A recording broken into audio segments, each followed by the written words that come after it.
तुझीच वाट बघत होते मी। मेघना, काय झालं? मी आदित्य नगरकरला भेटलो आज।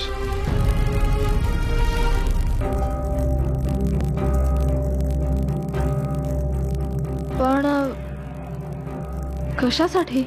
मला नानांना उत्तर द्यायचं होतं आणि त्याच्या उपकारांचं ओझं झालं होतं मला, कारण नात्याने बायको आहेस तू माझी। तुला वाचवून त्याने माझ्यावरच उपकार केले होते। सो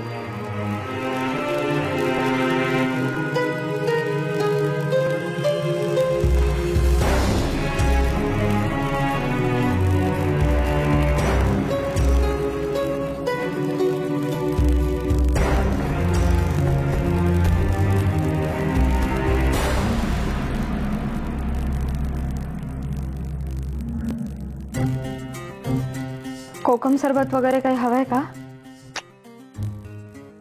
आदित्य, आपल्या गुंत्यातून बाहेर पडण्याचा मी मनापासून प्रयत्न करत होते, तर हे आता नवीनच उद्भवलंय आणि तुला नवीनच मनसतात। I am really very very sorry. तसं पाहायला गेलं तर याही प्रकारात चूक कोणाचीच नाहीये।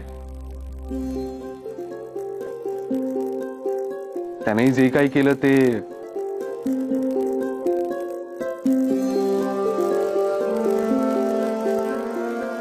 प्रेम करणारी माणसं असंच वागतात।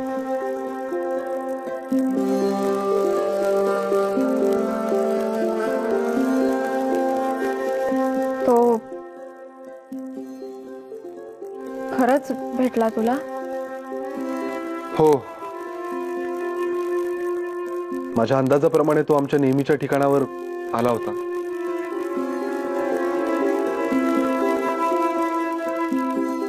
मग काय म्हणाला?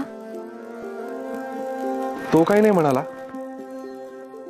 मीच म्हणालो त्याला की कॉपीचा आळ स्वतःवर घेऊन तू मेघनाला नाही वाचवलास, तर त्या कॉपी करणाऱ्याला वाचवलास। कारण तो कॉपी करणारा तर मोकाटच सुटलाय ना। बस एवढं बोलून निघालो मी, कारण तेच सत्य आहे।